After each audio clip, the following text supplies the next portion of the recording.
सेना में नई ताकत भरने के लिए अमेरिका ने बहुत बड़ा फैसला ले लिया है। अमेरिका ने यूक्रेन को 2 लाख करोड़ के हथियार देने का ऐलान किया है।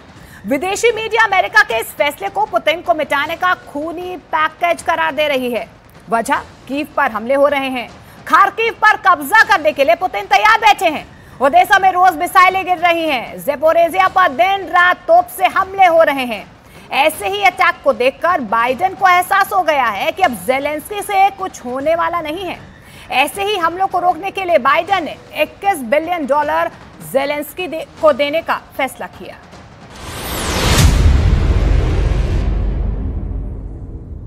Гранат вообще нету, ничего нету. ज़ेलेंस्की ने अपनी स्पेशल फोर्स से एक वीडियो बनवाया और फौरन उसे बाइडेन को भेज दिया। इस वीडियो को बहुत गौर से देखिए और समझिए कि वीडियो बनाने का मकसद क्या रहा। Руки, сука! Давай, я иду. Броню снимаем, я сказал, блядь. Гранат вообще нету, ничего нету. ये पूर्वी बखमूत का वीडियो है और यहाँ यूक्रेन की स्पेशल फोर्स ने रूस के एक अड्डे को घेर कर मारा है। रूस के सैनिक रंगे हाथ पकड़े गए हैं और फिर देखिए क्या हुआ। Сказал, блядь. Пацаны, побачив гранату, сука, я, блядь. Нету гранат, вообще нету, ничего нету. Там точно ви троє були? Це естет Сантус, у нас 3 сходять. Я там вже 2 завалив, але, сука, камера не була включена, прикинь. Тихо. Шей, ближче підійде, крий. बखमूत में युद्ध खत्म नहीं हुआ है। आमने सामने की जंग अब भी जारी है और यही बात ज़ेलेंस्की बाइडेन को बताना चाहते हैं, क्योंकि उसके बदले उनको बाइडेन से एक बहुत बड़ी खुशखबरी का इंतजार है। Все, пройшли, подивилися льошки. Там по чуть-чуть ідуть льошки, ми їх перевіряємо без стрільби. Вони, блядь, по правому флангу більше сходять. Я там вже 2 завалив.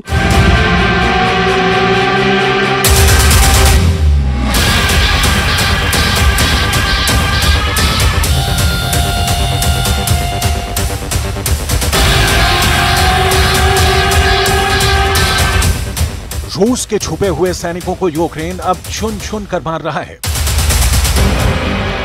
ज़ेलेंस्की ने साफ साफ कह दिया है कि रहम दिखाने की कोई जरूरत नहीं। रूस के सैनिकों को बख्शा ना जाए। Заходимо, тут бліндаж отак іде. Треба заходити, фонарик є? Тіпок! Що, больно? Больно, сука, виходи, блядь! Там точно अब यही वीडियो जब ज़ेलेंस्की ने जो बाइडेन के पास भेजा तो फोन पर वहां से ताली बजाने की आवाज आई और ज़ेलेंस्की को यकीन हो गया कि उनका मकसद पूरा हो गया। इस वीडियो को देखने के बाद बाइडेन का यकीन कुछ पक्का हो गया है। उन्होंने पुतिन को हराने के लिए बहुत बड़ा फैसला ले लिया है। पुतिन की फौज घेर कर मारी जाए, पुतिन के फाइटर जेट यूक्रेन में ही गिरा दिए जाएं। इसके लिए बाइडेन कुछ भी कर गुजरने को तैयार हो चुके हैं।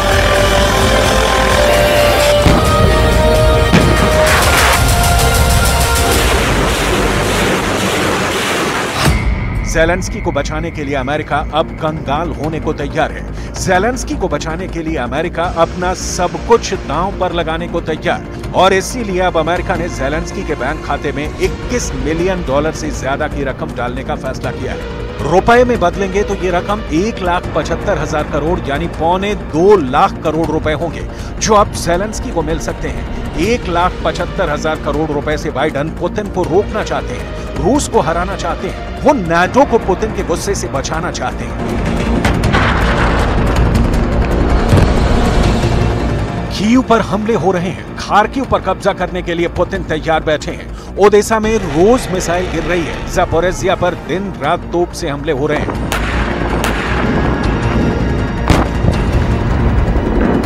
ऐसे ही अटैक को देखकर बाइडेन को एहसास हो गया है कि अब ज़ेलेंस्की से कुछ होने वाला नहीं है। ऐसे ही हमलों को रोकने के लिए बाइडेन ने बड़ा फैसला किया और फौरन $21 बिलियन ज़ेलेंस्की को देने का फैसला किया।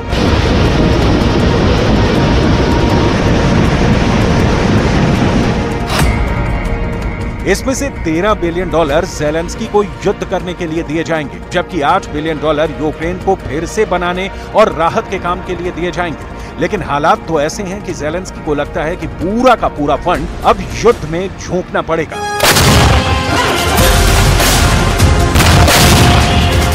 कह सकते हैं कि अब तक यूक्रेन के युद्ध में जहां एक तरफ पुतिन मिसाइल और कामिकाज़े ड्रोन की बरसात करते रहे हैं, तो दूसरी तरफ इन धमाकों के बीच ज़ेलेंस्की पर डॉलर की बारिश होती रही है। ज़ेलेंस्की को बार बार लिफ्ट कराने की कोशिश अब तक जारी है। जाहिर है कि अब ज़ेलेंस्की को पुतिन की फौज से लड़ने के लिए फिर से नई पावर मिलने वाली है। ये ऐसी फायर पावर है जो अगर टारगेट पर लगी तो पुतिन के युद्ध को बोझ बना सकती है। इतनी ज्यादा फंडिंग और नए हथियारों के सामने रूस के लिए भी ये युद्ध लड़ना आसान नहीं होगा।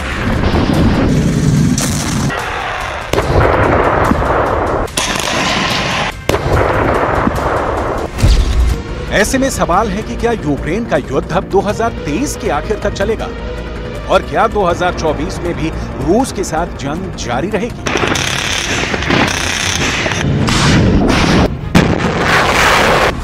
ये सवाल इसलिए क्योंकि रूस के हमलों का सामना करते हुए भी अब ज़ेलेंस्की के दोनों हाथों में लड्डू हैं। पुतिन के रास्ते में बैरिकेड लगाने के लिए ज़ेलेंस्की को और पावरफुल बनाया जा रहा है।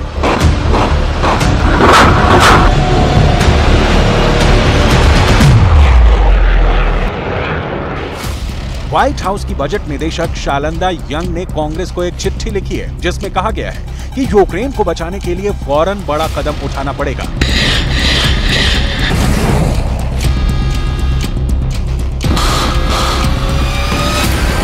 यूक्रेन को दी जा रही सैन्य मदद और फंडिंग को लेकर अमेरिका में अब सवाल उठने लगे हैं और बाइडेन से सवाल पूछे जा रहे हैं कि अमेरिका क्यों यूक्रेन में लगातार अपने डॉलर झोंक रहा है।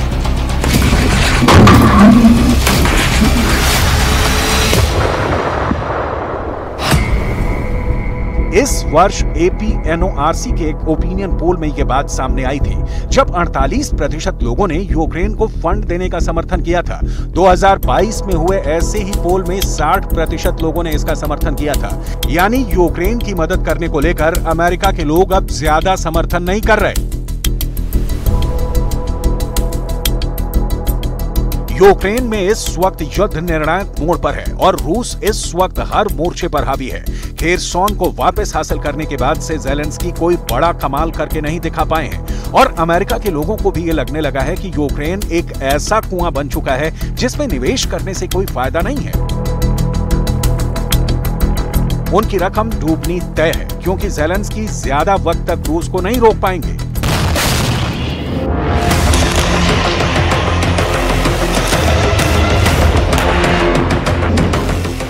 अब तक अमेरिका में यूक्रेन के लिए 113 बिलियन डॉलर की मंजूरी दी जा चुकी है। 113 बिलियन डॉलर का मतलब है 9,35,000 करोड़ रुपए। ये इतनी रकम है जिसे पूरी तरह स्क्रीन पर लिखना भी आसान नहीं है।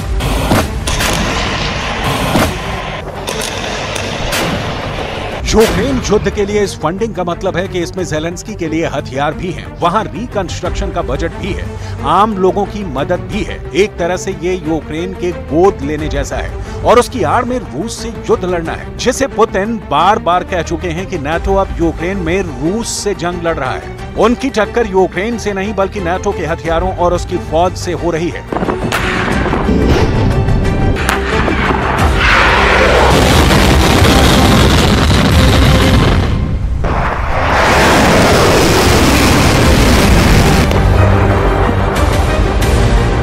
यूक्रेन का युद्ध शुरू होते ही अमेरिका ने ज़ेलेंस्की से 40 बिलियन डॉलर से ज्यादा के पैकेज का वादा कर दिया था और वक्त वक्त पर अमेरिका इसे किश्त के तौर पर देता भी रहा। फंड रिलीज होते रहे, ज़ेलेंस्की को नए नए हथियार मिलते रहे और सच ये भी है कि रूस इन हथियारों को लगातार खत्म करता रहा है और नाटो से मिलने वाले तमाम हाईटेक वेपन सिस्टम रूस के हमलों में तबाह होते रहे।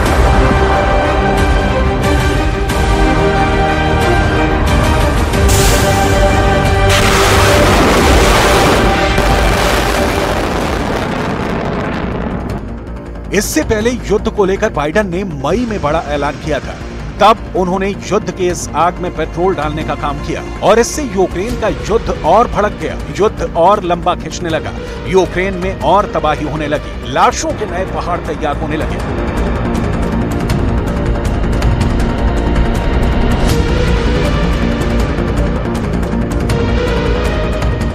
क्योंकि मई के महीने में बाइडेन ने व्हाइट हाउस में एक ऐसे कागज पर दस्तखत किए थे जिसमें ज़ेलेंस्की के नाम फौरन 10,000 करोड़ रुपए के हथियार देने का ऐलान किया था। ये बाइडेन की तरफ से मिला 10,000 करोड़ का बारूदी पैकेज था, जिसने यूक्रेन का फ्यूल मीटर फिर से टॉप अप कर दिया, यानी ज़ेलेंस्की के हथियारों वाला गोदाम फिर से भरने की तैयारी हो गई। Того, що можна сказати публічно, є новий оборонний пакет від Сполучених Штатів. Загальний обсяг – $1 200 мільйонів. Артилерія, захист від ракет і безпілотників терористів, інші речі для посилення наших захисників і захисниць. Дякую президенту Байдену, Конгресу, обом партіям та кожній американській родині за незмінну підтримку і за американську силу, яка додає нам міцності.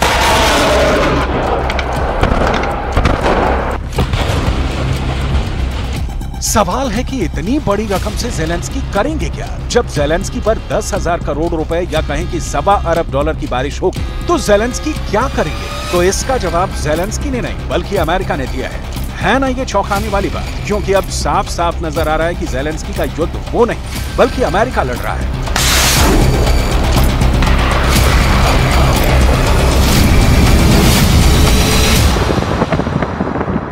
This includes procuring additional 155mm artillery rounds and sustainment support to enable Ukraine to better maintain its on-hand systems and equipment.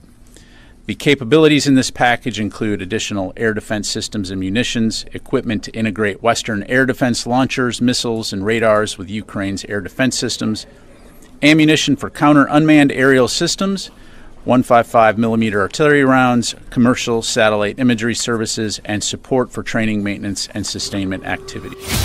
Zelensky का हथियार गोदाम भरने वाला है। जो भी नया पैकेज होगा उसमें जाहिर है कि तोप के गोले शामिल होंगे। इसमें एयर डिफेंस सिस्टम और उसकी मिसाइल भी शामिल हैं। इसमें ज़ेलेंस्की की फौज के लिए नए रेडार और ड्रोन के साथ सैटेलाइट इमेज से मिलने वाली मदद भी शामिल है।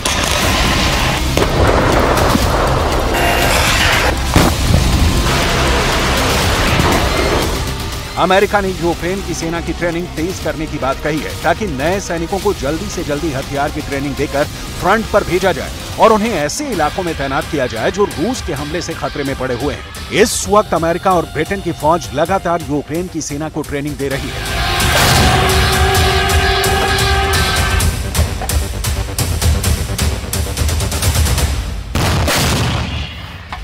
जब पुतिन कीव और ओडेसा पर मिसाइल की बरसात कर रहे हैं, जब बखमूत में जलते हुए खंडहरों के बीच लाशों के पहाड़ बनाए जा चुके हैं, तब अमेरिका चाहता है कि उन इलाकों को रूस से आजाद कराया जाए जो पुतिन की फौज के कब्जे में है। लेकिन यूक्रेन के इरादों को देखते हुए अब पुतिन का फाइनल असॉल्ट जल्द शुरू होने वाला है। नाटो को इसी बात से खतरा है। ये ऐसा हमला होगा जिसके बारे में कहा जा रहा है कि रूस अब यूक्रेन के 50 टुकड़े करने के लिए पूरी तरह से तैयार है। 50 टुकड़े यानी डॉनबास से लेकर कीव तक ज़ेलेंस्की का यूक्रेन पूरी तरह ढह जाएगा। बखमूत और ज़पोरिज़िया से आ रही तस्वीरें इसकी गवाह हैं कि पुतिन जब किसी टारगेट को बर्बाद करने की ठान लेते हैं तो फिर उसको बचाने वाला कोई नहीं होता। पुतिन ने यही हाल मारियोपोल का किया, पुतिन ने यही हाल बखमूत का किया।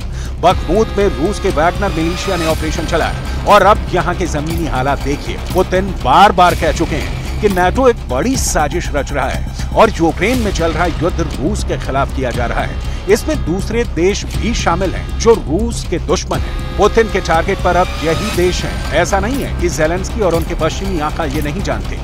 ये बात सबको मालूम है कि पुतिन यूक्रेन के बाद आगे बढ़ने का ख्वाब संजोए हुए हैं।